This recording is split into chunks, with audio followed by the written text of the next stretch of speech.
Hi, I'm David Katzmaier from CNET, and this is the UNF8000 from Samsung. It's a 55-inch LED-based LCD. This video review will apply from 46 all the way up to 75 inches in the series.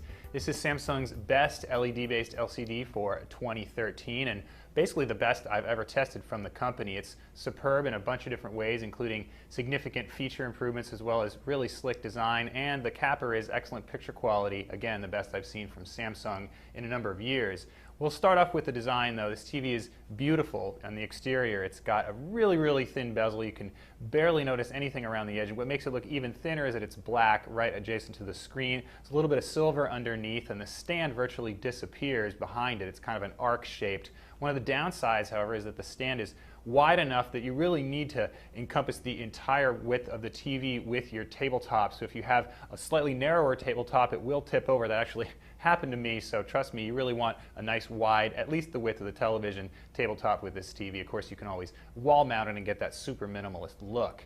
From the side, the TV is as thin as anybody would expect from an LED TV. It's got this little bulge on the bottom here, but really all told it's, again, extremely thin and light. Another nice facet of the TV's design is the Samsung logo is incredibly small. You can even turn off the illumination, so again, one of the nicest looking TVs I've ever reviewed.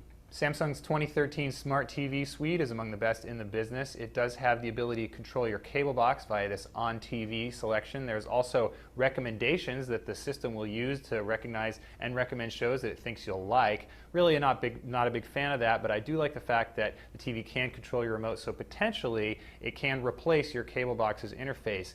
In practice, however, if you use a lot of DVR commands like play, fast forward, you'll find that your DVR remote is a lot more convenient. That's because Samsung's remote really doesn't have that many buttons. A lot of the stuff is stashed on a virtual remote here, so you actually have to summon the virtual remote, drive to the command you want, for example, play or pause, and that's the only way to control the DVR. So if you're a heavy DVR person, it's really not the best system, but if you really like to watch TV live, it really might be a nice thing to have those recommendations going.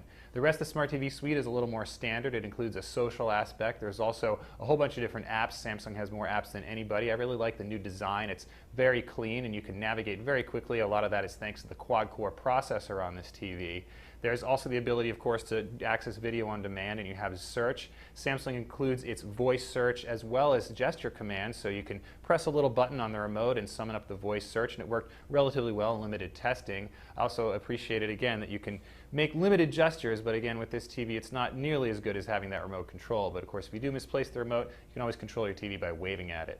New for this year, Samsung has a little pop-up camera, so it's not always staring at you, so you can hide it if you're not a big fan of that camera, if you just want to maintain as much privacy as possible. Other notable features on the F8000 include 4 pairs of included active 3D glasses. They're about $20 a piece, so that's a pretty good deal.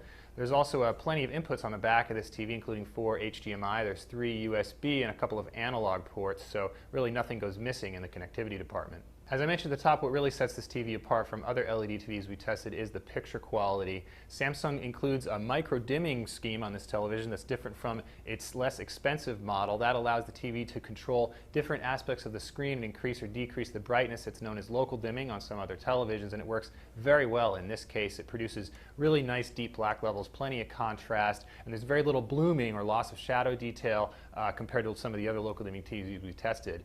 Color accuracy is also excellent, as is the video processing. Picture uniformity, which on previous Samsungs was an issue, is excellent on this TV as long as you maintain the correct local dimming settings and you can't see any of those blotches if the dimming is working properly. So all told, the UNF8000 is pretty expensive, but if you're in the high end of the TV market and you're allergic to plasma, which offers even better picture quality, it's an excellent alternative. So that's a quick look at Samsung's best LED TV of the year, the UNF8000 series. I'm David Katzmaier from CNET.